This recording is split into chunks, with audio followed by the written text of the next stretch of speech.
저와 당신의 삶이 한 계단 더 올라가는 시간 아한잔입니다. 오늘은 세이노의 가르침 속 이야기를 들려드리는 시간입니다. 그럼 오늘의 이야기 시작해보겠습니다. 우리는 왜 절망하는 것일까? 우리는 왜 절망하는 것일까? 미래의 상황을 현재의 처지에 비추어 미리 계산하기 때문이다. 지금 인류대를 못 다닌다고 해서 10년 후에 성공하지 못할 것이라고, 지금의 빚을 5년 후에도 못 갚을 것이라고, 지금의 월급으로는 평생 남들처럼 못 살 것이라고 미리 계산하여 체념한다. 지금 가난함으로 평생 가난하게 살 것이라고 미리 계산기를 두들겨대면서 미래의 삶에 절망적인 번호를 매기고 만다. 내가 그랬듯이 말이다. 하지만 지금 상황이 이러저러하므로 5년 후, 10년 후에도 이러저러 할 것이기에 희망이 없다고? 너무 계산이 빠른 것 아닌가? 점쟁이도 자기 미래를 모르는데 어떻게 감히 신의 영역인 미래를 스스로 투시하고 미리 계산할 수 있다는 말인가? 그렇게나 절망적이었던 내가 부자로 살 것이라고는 누구도 생각하지 못한 일이었다. 흔히 이야기하듯 사람 팔자 시간 문제이다. 그러므로 미래를 미리 계산하여 절망하는 어리석음을 버리고 그저 이 순간부터 당신의 미래에 언젠가 무슨 일인가가 새로 일어날 수 있도록 책을 읽고 지식을 축적하라. 절대로 내가 이렇게 한다고 해서 무슨 소용이 있겠어 하는 생각은 추호도 갖지 말라. 그건 역시 미래방정식에 현재의 시간을 대입시키는 어리석은 짓이며 패자들이 즐겨 사용하였던 핑계에 지나지 않는다. 단 조건이 있다. 뭘 배우든지 간에 뭘 하든지 간에 미친 듯이 피를 토하는 마음으로 제대로 하여라.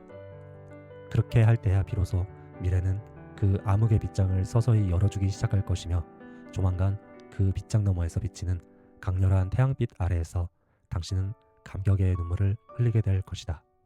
고민은 10분만 해라. 나는 고민거리를 오직 두 가지로 나눈다. 내가 걱정해 해결할 수 있는 고민과 해결할 수 없는 고민이다. 내일 비가 오면 어떻게 하나? 우산을 준비하면 된다. 비를 멈추는 일은 당신 능력의 한계를 벗어난다. 그것은 신의 영역이다. 신의 영역에 속하는 문제는 신에게 맡겨라. 그리고 오직 당신이 걱정해 풀 수 있는 문제들만 고민하고 해결책을 찾아라. 나는 낙관론자도 아니고 비관론자도 아니다. 그저 고민의 핵심을 정확히 스스로 파악해 문제를 해결하는 데만 노력하는 쪽이다. 어떤 문제에 대해 우리가 생각할 수 있는 시간은 10분도 안 된다. 무슨 걱정거리가 있건 그것을 종이에 적어보라. 틀림없이 서너 줄에 지나지 않는다. 그 몇 줄 안 되는 문제에 대해 10분 안에 해답이 나오지 않으면 그것은 당신으로서는 해결할 수 있는 고민이 아니다.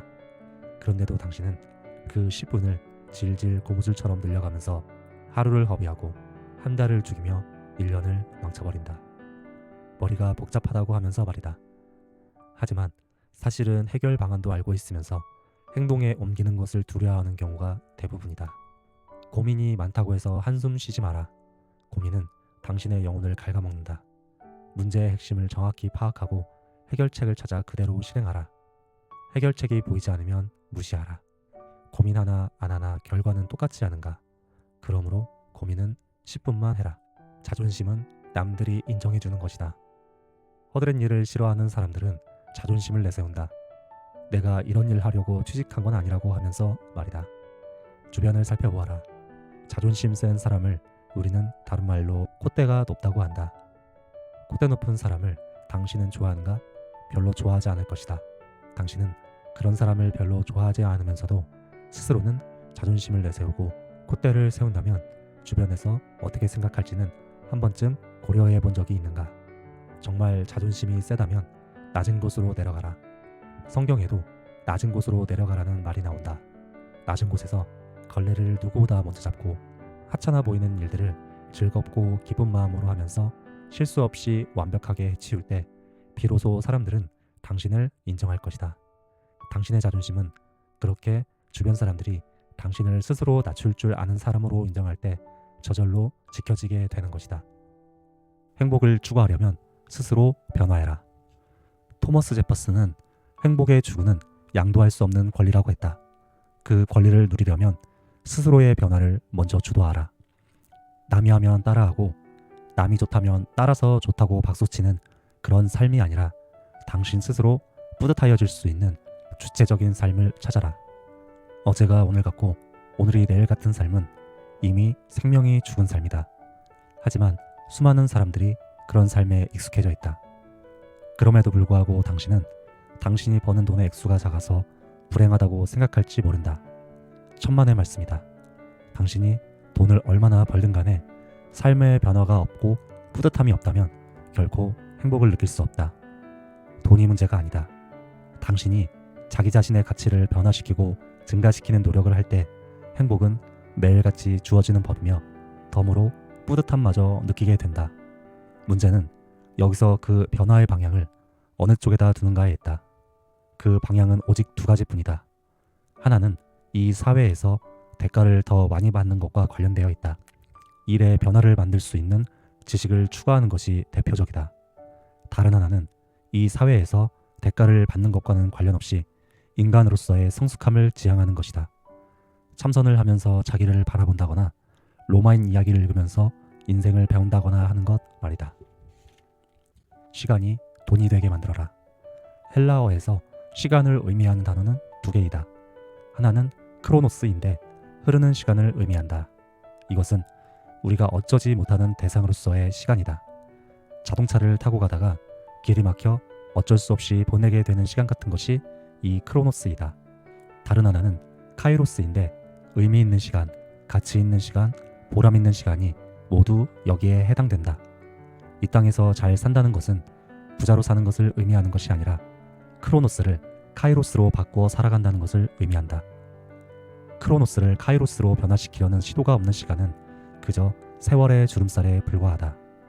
하지만 내가 생각하는 시간에는 크로노스와 카이로스 이외에도 하나가 더 있다. 바로 돈이 되는 시간이 그것이다. 돈이 되는 시간은 경제적 대가가 주어지는 노동시간만을 의미하는 것이 아니다.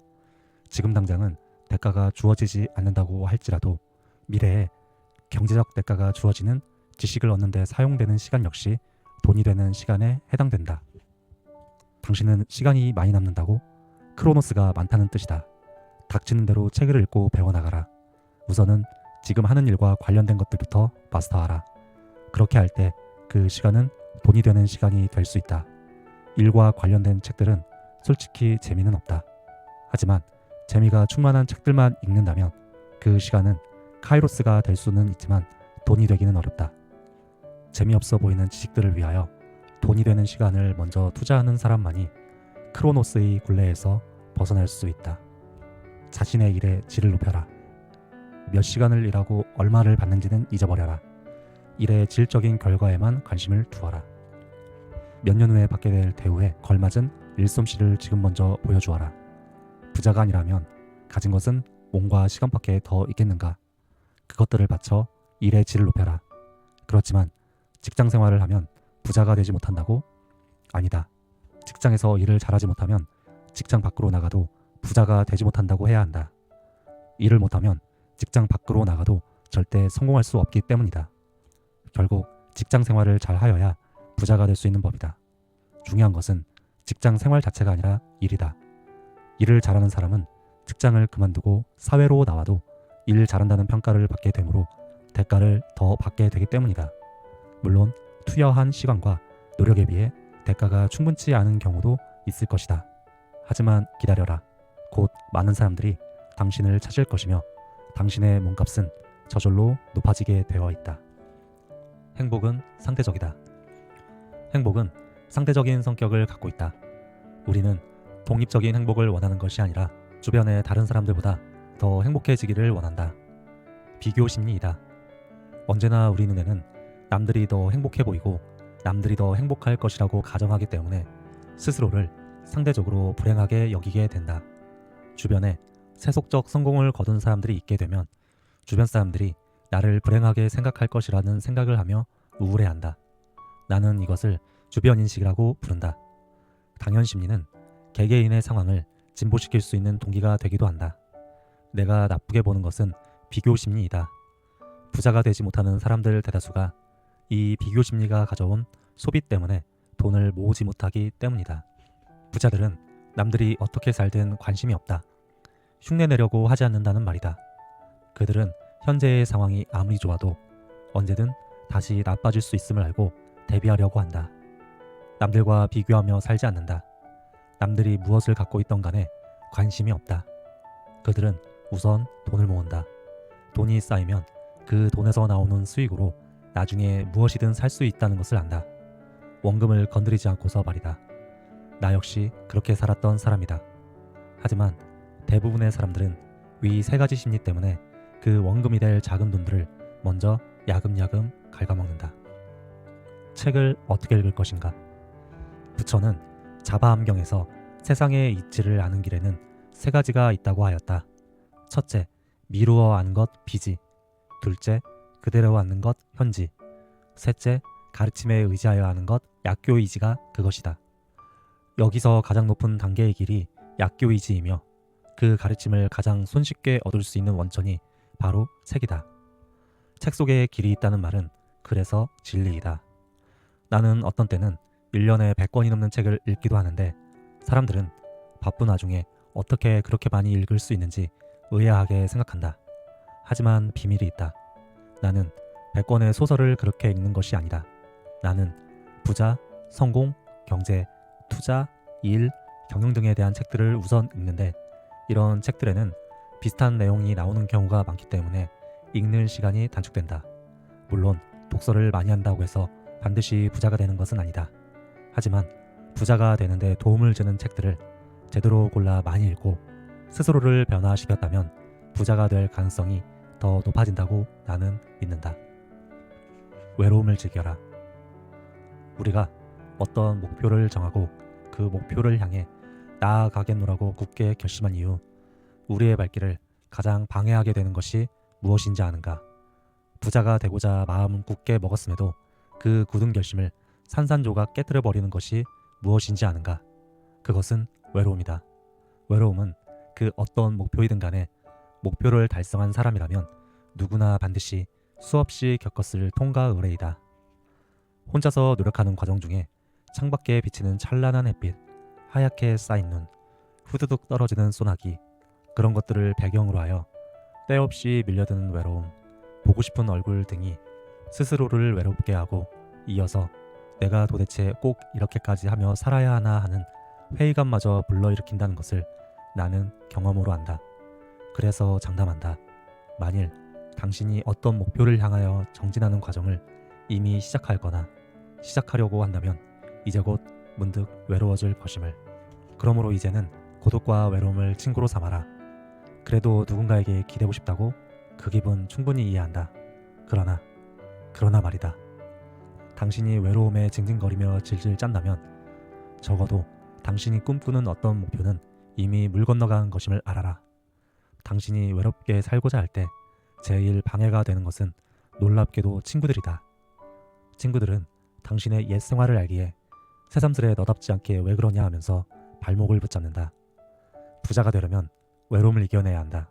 외로움은 언제나 고통을 수반한다. 고대 히라빈들은 마테마타라는 말을 하곤 했다는데 고통으로부터 배운다는 뜻이다. 외로움의 고통을 즐겨라. 그 고통 없이 부자가 되는 테크닉을 나는 모른다. 오늘은 세이노의 가르침 속 이야기를 들려드리는 시간을 가져보았습니다. 오늘 말씀드린 내용 중에서 공감되는 이야기가 있었다면 댓글에 남겨주세요. 그리고 오늘 말씀드린 내용들이 많은 분들에게 도움이 되셨으면 하는 바람을 가지며 오늘의 영상 마치도록 하겠습니다. 오늘 이야기가 도움이 되셨다면 좋아요와 구독을 부탁드립니다. 지금까지 나와 당신의 삶이 한 계단 더 올라가는 시간 아한잔이었습니다. 시청해주셔서 감사합니다.